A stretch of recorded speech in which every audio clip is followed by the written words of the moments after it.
Hello everyone, welcome to Nilani economics. कैसे हैं आप सभी लोग? मैं हूँ स्नेहा और मैं आज आप लोगों के लिए बहुत ही अच्छी टॉपिक लेकर के आई हूँ। डिजिटल रुपी यानी कि डिजिटल करेंसी, जो अभी आरबीआई के द्वारा लॉन्च किया गया है 1 नवंबर को। मैं बहुत ही आसान शब्दों में आप लोगों को समझाऊंगी कि डिजिटल रुपी क्या है और ये कैसे वर्क करेगा। अभी तक हम लोग यूपीआई ट्रांजैक्शन, क्यूआर कोड का यूज करते थे ऑनलाइन पेमेंट के लिए, बट अब आरबीआई ने डिजिटल रुपी को जारी किया गया है, यानी CBDC, central bank digital currency, जो कि डिजिटल फॉर्म में होगा। बहुत सारे लोगों के मन में ये सस्पेंस बना हुआ है कि आखिर ये डिजिटल रुपी है क्या और ये किस तरह से काम करेंगे। इसलिए मैं आज कोशिश की हूँ कि मैं इस वीडियो में आप लोगों को अच्छे से समझा पाऊँ कि डिजिटल रुपी क्या है। इस वीडियो को स्टार्ट करने से पहले मैं आप लोगों को बता दूं कि हमारा ये channel Nilani economics specially economics student के लिए, जो UG, PG, 11th, 12th and any competitive examination के लिए, जो भी आप करंट पढ़ना चाहते हैं या इकोनॉमिक्स से रिलेटेड कोई भी क्वेश्चंस पढ़ना चाहते हैं, या आप यूजी, पीजी, 11th, 12th के नोट्स पढ़ना चाहते हैं, तो हमसे कांटेक्ट करें, हमारे इस वीडियो को सब्सक्राइब करें, हमसे जुड़ें। मैं आप लोगों के लिए बहुत ही अच्छी वीडियो लेकर के आऊँगी। मैं कोशिश करूँगी कि आप लोगों के लिए आपके सिलेबस से रिलेटेड वीडियोज़ लाऊँ, करंट से रिलेटेड वीडियोज़ लाऊँ। तो चलिए स्टार्ट करती हूँ मैं आज इस टॉपिक को कि डिजिटल रुपी है क्या और ये कैसे वर्क करेगा। फर्स्ट मैं आप लोगों को बता दूँ कि इसे आरबीआई के द्वारा लॉन्च किया गया 1 नवंबर को। 1 नवंबर 2022 को इसे लॉन्च किया गया और इसे अभी पायलट प्रोजेक्ट के तहत लॉन्च किया गया है, जिसे होलसेल सेगमेंट मार्केट में लॉन्च किया, यानी अभी रिटेलर के लिए लॉन्च नहीं किया गया है, क्योंकि अभी सरकार चाहती है कि पहले हम इसे होलसेल सेगमेंट में लॉन्च करके पहले इसका फीडबैक ले लें कि क्या ये सही से वर्क कर रहा है या नहीं। तो इसमें जो भी प्रॉब्लम्स आएंगी तो उसे आरबीआई सॉल्व करेगी और फिर इसे रिटेलर मार्केट के लिए लॉन्च करेगी अगेन, एंड इसे भी पायलट प्रोजेक्ट के रूप में ही वो लॉन्च करेगी। तो चलिए मैं बहुत ही सिंपल एक उदाहरण से आपको समझा रही हूँ कि क्यों डिजिटल रुपी को लाया गया, क्या इसके कारण रहे होंगे। जब हम लोग कोई भी नोट्स यूज करते हैं, चाहे वो 10 के हों, 100 के हों, 500 के हों, तो हम लोग जब उसका विनिमय करते हैं, एक्सचेंज करते हैं, तो क्या होता है कि वो नोट्स मूव करता है। आज मैंने किसी शॉप पे दिया हुआ है उस नोट्स को, कल उस शॉप वाले ने किसी अदर पर्सन को दे दिया, उस अदर पर्सन ने किसी और पर्सन को वो नोट दे दिए। तो इस तरह से उसका एक्सचेंज होता जाता है। फिर फाइनली आप देखते होंगे कि कभी कभी आपको ऐसे नोट्स मिल जाते हैं जो बिल्कुल कटे फटे होते हैं, डैमेज होते हैं, गंदे होते हैं। तो उससे क्या होता है कि हम लोगों को बहुत सारी डिजीज की भी प्रॉब्लम हो सकती है, और आरबीआई को जब वो नोट वापस मिलते हैं तो उससे वो डैमेज करके फिर से उसकी छपाई करनी होती है, तो उस पर तो लागत आते हैं। इन सब चीज़ों को देखते हुए आरबीआई ने डिजिटल रुपये यानी डिजिटल करेंसी को लागू करने के लिए सोचा। कहीं ना कहीं ये हमारे ब्लैक मनी पे भी रुकावट आएगी। बहुत सारे लोग ब्लैक मनी रखना छोड़ देंगे, क्योंकि जब ये डिजिटल फॉर्म में होगा तो ये ऑनलाइन ट्रांजैक्शन होगा, तो ये तो वर्चुअल होगा, ये तो वो कैश है नहीं कि हम हाइड करके इसको रख सकते हैं। लेकिन अभी ये पूर्णतः लागू नहीं होगा, क्योंकि अगर आरबीआई 10 लाख नोट की छपाई कर रही है तो उसमें से वो 8 लाख को कैश के रूप में रखेगी और 2 लाख वो लोग इस वर्चुअल सीबीडीसी फॉर्म में रखेंगे। तो अभी आप ये सोच रहे होंगे कि क्या इसके लिए हमें कोई बैंक खाता ओपन करवाना होगा या हमें ये कैसे यूज करना होगा। तो इसके लिए कोई भी बैंक खाता ओपन की ज़रूरत नहीं होगी। मैं भी इसे जो आपका मोबाइल नंबर है उसी के थ्रू आप इसका पेमेंट कर सकते हो। जैसे अभी आपने कभी सोचा था कि फ़ोन पे, गूगल पे, इससे QR कोड करके हम कहीं पे अपना पेमेंट कर सकते हैं। अभी से 5-6 साल पहले हम लोग ये सोचे भी नहीं होंगे कि QR कोड से एक क्लिक से हमारा पैसा इस अकाउंट से उस अकाउंट में ट्रांसफ़र हो जाएगा, बट ऐसा हो रहा है। तो समय समय पे बहुत सारे परिवर्तन आते रहे। पहले जब सिक्के नहीं होते थे, मुद्राएं नहीं होती थी, तो क्या होता था, चावल के बदले कुछ सामान लिया जाता था, गेहूं के बदले कुछ सामान लिया जाता था। इस तरह से फिर 2600 ईसा पूर्व हमारे यहाँ मुद्राएं जारी हुई। धीरे धीरे बहुत सारे परिवर्तन आए। पहले 54 58 सिक्के चलते थे, लेकिन आज वो सारे सिक्के बंद हो गए हैं।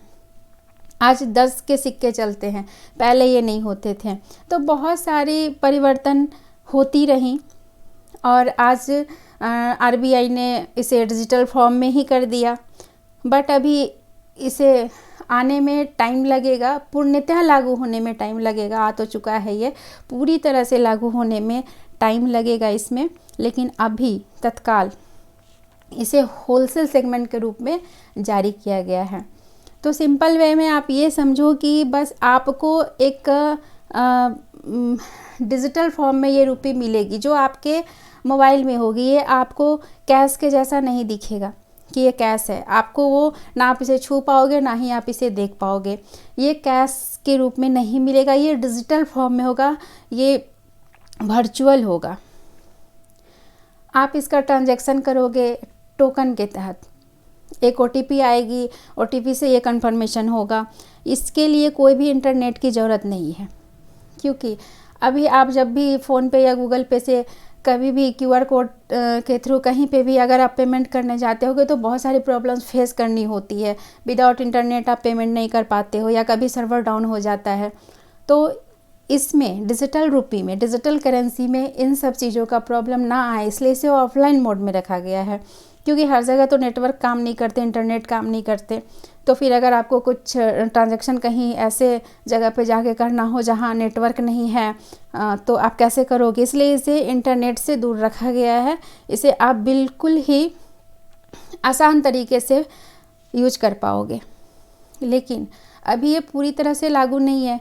अभी 20% ही इसके लिए डिजिटल फॉर्म रखा जाएगा। अदरवाइज आपके पास और सारे जो भी आएंगे वो कैश आएंगे। कहीं ना कहीं ब्लैक मनी पे भी ये लगाम लगाएगा। ब्लैक मनी भी कम होते जाएंगे। समय समय पे तो बहुत सारे परिवर्तन होते हैं। हमारी सरकार ब्लैक मनी को रोकने के लिए बहुत सारे नियम लाती हैं। तो CBDC, सोच रहे होगे आप सब कि ये CBDC क्या है? CBDC डिजिटल रुपी है। डिजिटल रुपी को ही CBDC यानी सेंट्रल बैंक डिजिटल करेंसी बोला जाएगा। ये उसी का ही फॉर्म है, डिजिटल रुपी का ही फॉर्म है, डिजिटल करेंसी का ही फॉर्म है, जिसे सेंट्रल बैंक डिजिटल करेंसी यानी CBDC बोला जाएगा। और इसे रिजर्व बैंक रेगुलेट करेगी और कंट्रोल करेगी। एक लीगल टेंडर है जो कि सेंट्रल बैंक के द्वारा इशू किया गया है डिजिटल फॉर्म में। इसे हम ट्रांजैक्शन कर सकते हैं, एक्सचेंज कर सकते हैं। CBDC एक डिजिटल वर्जन है जो फाइट मनी आप लोग जानते होंगे। एक ब्लॉकचेन टेक्नोलॉजी जो होता है, यहाँ से वहाँ ट्रांसफ़र करना एक कंप्यूटर के तहत। जब हम लोग कोई भी डाटाबेस देखते हैं कि अगर हम लोग यहाँ से कोई पेमेंट कर रहे हैं, कोई पैसा ट्रांसफ़र कर रहे हैं, तो एक डाटाबेस के थ्रू ही वो दूसरे किसी अकाउंट में ट्रांसफ़र हो जाता है। तो वैसे ही ये CBDC भी वर्क करेगा। अब क्रिप्टो करेंसी के बारे में तो आपने सुना ही होगा। तो बहुत लोगों के मन में ये सवाल आ रहे होंगे कि क्या डिजिटल करेंसी और क्रिप्टो करेंसी एक ही होंगे या फिर दोनों अलग अलग होंगे? क्या क्रिप्टो करेंसी ही डिजिटल करेंसी है? नहीं, क्रिप्टो करेंसी डिजिटल करेंसी दोनों डिफरेंट चीज़ें हैं। क्योंकि क्रिप्टो करेंसी जो होते हैं ना, वो किसी भी सरकार के द्वारा रेगुलेट नहीं की जाती है या किसी भी बैंक के द्वारा जारी नहीं की जाती है। क्रिप्टो करेंसी को कोई भी बैंक जारी नहीं करता है। बिटकॉइंस का नाम सुना होगा आप लोगों ने। तो बिटकॉइन जो है वो क्रिप्टो करेंसी है, बट डिजिटल करेंसी आरबीआई के द्वारा रेगुलेट किया गया है, सेंट्रल बैंक के द्वारा इसे रेगुलेट किया जाएगा। इसलिए डिजिटल करेंसी और क्रिप्टो करेंसी में डिफरेंट है। कुछ समय पहले 1 फरवरी को जब बजट पेश हुआ था, उसमें हमारी माननीय वित्त मंत्री निर्मला सीतारमण जी ने बोला था कि क्रिप्टो करेंसी को अगर आप यूज करते हो तो आपको 30% टैक्स देने होंगे। अब आप ये बताओ कि जिस करेंसी को सरकार रेगुलेट ही नहीं कर रही है, जिसे बैंक जारी ही नहीं कर रही है, फिर आप उस पर कैसे टैक्स दोगे? तो उन्होंने कहा कि हम इसे डिजिटल एसेट मानते हैं,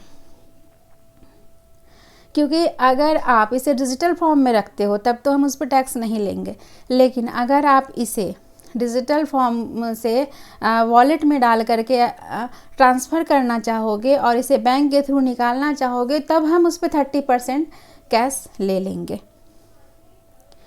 तो इस तरह से डिजिटल करेंसी और क्रिप्टो करेंसी एक दूसरे से डिफरेंट है। और आशा करती हूँ कि आप लोगों को डिजिटल रुपी क्या है ये समझ में आ गई होगी। फिर से मैं एक बार बता दूँ कि डिजिटल रुपी बहुत ही आसान वे में काम करेगी। हमारे यहाँ जैसे फ़ोन पे यूज़ करते थे, गूगल पे यूज़ करते थे ट्रांजैक्शन के लिए, उससे डिफरेंट है। ये बहुत ही आसान तरीके सिर्फ एक नंबर से, या फिर टोकन सिस्टम जैसे होता है उस तरह से वर्क करेगी। एक OTP के तहत इस मोबाइल से उस मोबाइल में पैसा ट्रांसफ़र हो जाएगा, बट इसे पूरी तरह से भी लागू नहीं किया गया है। अगर 80% कैश बन रहे हैं तो 20% ही डिजिटल करेंसी आएंगी। तो इसके लिए आप लोग को घबराना नहीं है, क्योंकि हमारे पास नोट्स भी रहेंगे जिसका हम लोग यूज कर पाएंगे। तो आप लोगों को वीडियो कैसा लगा ज़रूर बताइएगा, और हमारे इस चैनल से ज़्यादा हमसे जुड़े और हमारे इस वीडियो को लाइक करें, सब्सक्राइब करें और शेयर करें। मैं और भी अच्छी वीडियोज़ आप लोगों के लिए लाऊंगी। आशा करती हूँ कि मैंने जो समझाने की कोशिश की है इस वीडियो में आप लोगों को ज़रूर समझ में आया होगा। Thank you so much.